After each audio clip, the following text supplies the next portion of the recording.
विद्या भारती राजस्थान की ऑनलाइन कक्षा में आपका स्वागत है। आज हम कक्षा 12 के टॉपिक मैट्रिक्स के बारे में पढ़ेंगे। हम कुछ लीनियर इक्वेशंस देख रहे हैं यहाँ पे। x plus y is equals to 2 and 2x plus 3y is equals to 5। यहाँ पे हम दो लीनियर इक्वेशंस देख रहे हैं, या फिर हम तीन लीनियर इक्वेशंस ले लें। a11x, a12y, a13z, a21x, a31x, a22y, a23z, a32y and a33z। यहाँ ये 1 2 1 3 कुछ न्यूमेरिकल नंबर्स होंगे और यहाँ हमारे पास वैल्यू आ जाएगी b1, b2, b3।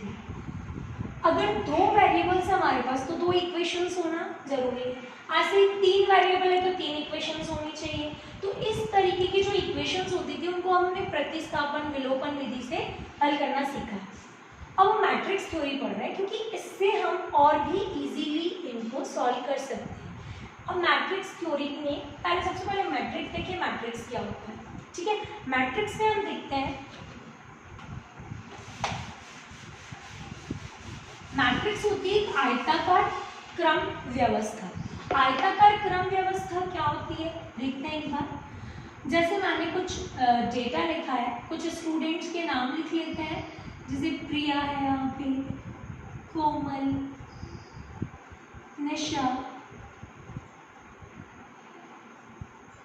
जिया, और यहाँ पे उनके सब्जेक्ट मार्क्स लिख लेते हैं, Hindi, English, maths and science.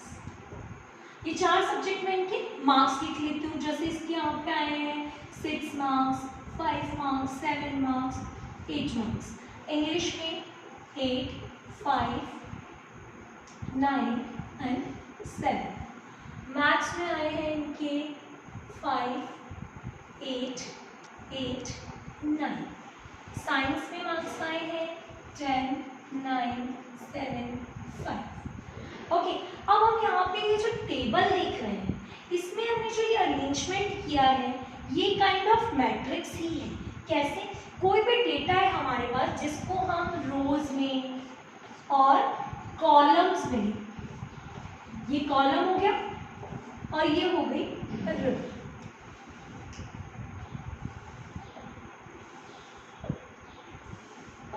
तो कोई भी हमारे पास डेटा है, नंबर्स हैं, कोई संख्याएं हैं, कोई फलन है, sine x, log x, cos x, या कुछ हमारे पास अल्फ़ाबेट्स हो गए, small a b c d, इनको हम रोज और कॉलम्स में इस तरीके से अरेंज करें तो ये मैट्रिक्स का काइंड कहलाता है। अब हम देखते हैं कि मैट्रिक्स में क्या क्या चीज़ें होना ज़रूरी है। देखो, एक तो मैट्रिक्स में सिर्फ रोज और कॉलम्स में लिखना ही सफिशिएंट नहीं होता है। यहाँ जैसे मैंने ये दो डेटा नहीं लिखे, मिस कर दी, तो अब ये मैट्रिक्स का फॉर्म नहीं बनेगा।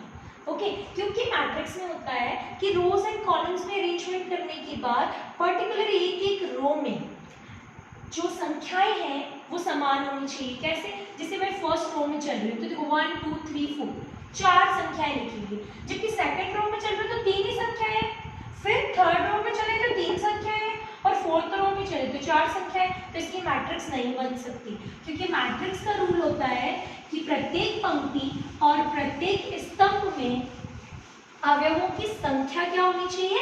समान। ओके, जैसे मैं कुछ नंबर्स ले रही हूँ यहाँ पे 1, -2, 3 एंड 9। अब मुझे नंबर्स को अरेंज करना है, तो एक बार तो मैंने पर्टिकुलर एक ही रो में लिख दिए, एक बार में मैंने कॉलम में लिख दिए, एक बार मैंने क्या किया, दो रो बना दी इनकी। एक बार मैंने क्या किया, इन्हीं संख्याओं को चेंज कर दिया, 1 3 -2 9।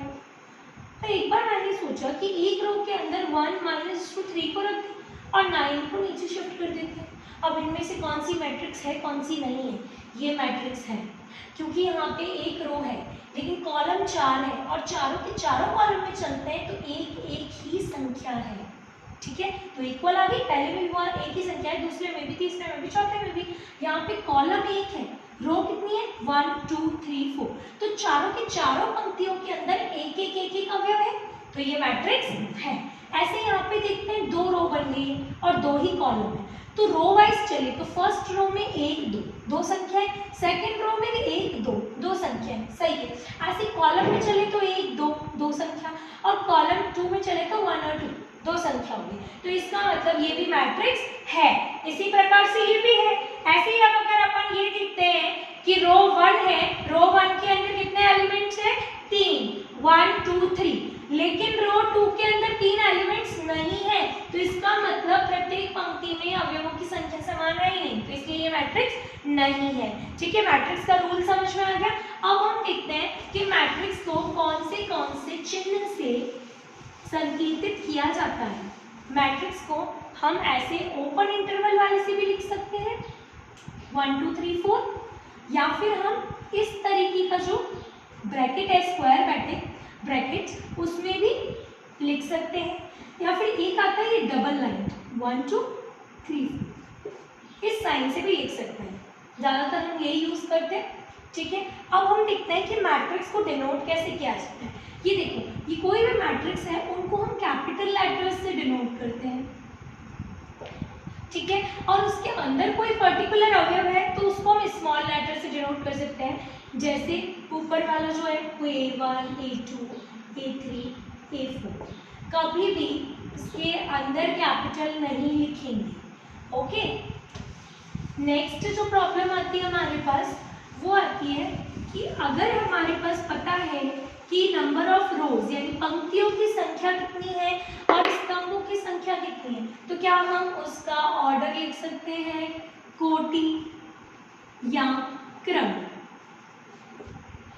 इसके लिए हम पहले एक एग्जाम्पल लेते हैं, एग्जाम्पल से समझते हैं। जैसे अभी हमने थोड़ी देर पहले पढ़ा 1 2 3 7 है ना, और यहाँ पे रोज कितनी है देखो 1 रो 2 रो कितनी हो गई हमारे पास, नंबर ऑफ रोज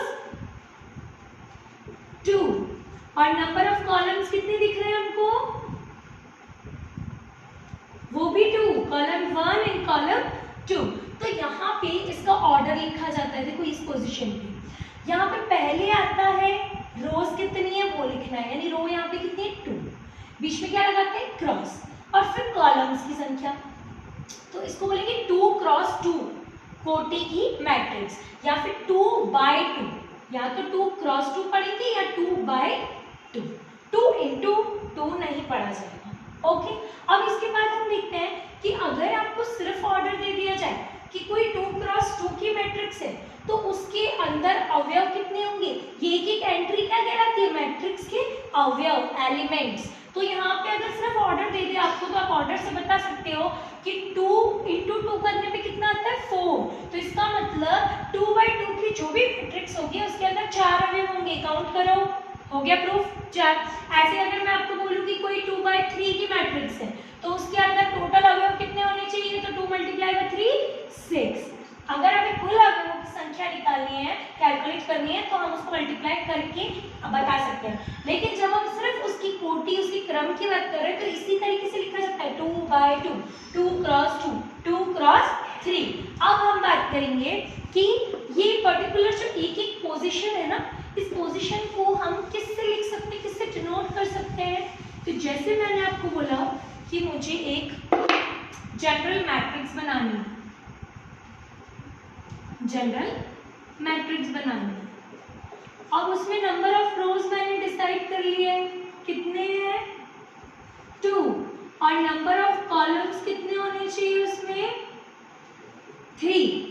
तो जनरल मैट्रिक्स कैसे बनेगी, मान लिया मैंने उसको ए से डिनोट कर रहे हैं, ये उसका साइन हो गया। अब बात ध्यान रखना, देखो हम सब चल रहे हैं फर्स्ट रो, 2 रो चाहिए हमें, रो 1 एंड रो 2, फर्स्ट रो में चल रहे हैं तो इसका भी एलिमेंट कौन होगा ए, और कॉलम कितने हैं 1 2 ये 3 तो कॉलम हो गया, रो कितनी 2, ऐसे लिखा जाएगा। देखो 2 रो हो गई और कॉलम 1 2 3। अब यहाँ जो इसके नंबर्स लिखेंगे ना वो इसकी पोजीशन बताएगा कि ये किस क्रम में किस जगह पे रखा गया है। जैसे यहाँ पे देखिए ये फर्स्ट रो है तो सबके आगे क्या आ जाएगा 1 रो, ये कौन सी रो आ गई सेकंड रो, तो यहाँ पहला नंबर क्या लिखा जाएगा 2 2।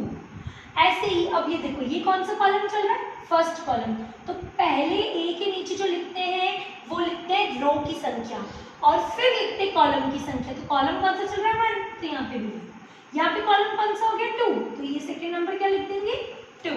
ऐसे यहाँ पे थर्ड कॉलम, तो ये 3। ओके, इसी को हम संक्षिप्त रूप में कैसे लिख सकते हैं, ये ब्रैकेट AIJ और ऑर्डर लिख देंगे, जैसे ये किस ऑर्डर की 2/3 ऑर्डर की, 2/3 ऑर्डर की, नंबर ऑफ रोज पहले और नंबर ऑफ कॉलम्स बाद में। इस तरीके से हम इसकी क्या बना सकते हैं, जनरल मैट्रिक्स बना सकते हैं। ये जनरल मैट्रिक्स में जो पहला सिंबल होता है वो किसको डिनोट करता है, रो को, और ये दूसरा सिंबल किसको डिनोट करता है, कॉलम को।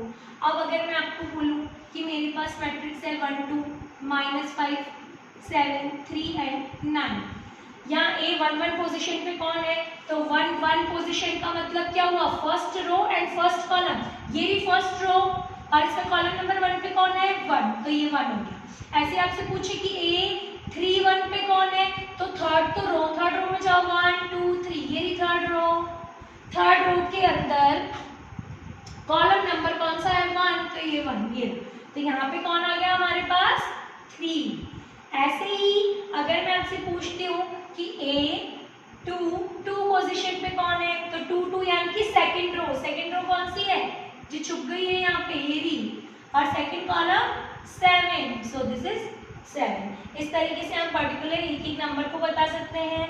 अगर आपके पास ऑर्डर दिया हुआ है तो आप उसकी जनरल मैट्रिक्स बना सकते हैं। 2/3 2 रो ले लो, 3 कॉलम्स ले लो, 3/4 3 रोज ले लो, 4 कॉलम्स ले लो। Okay, thank you.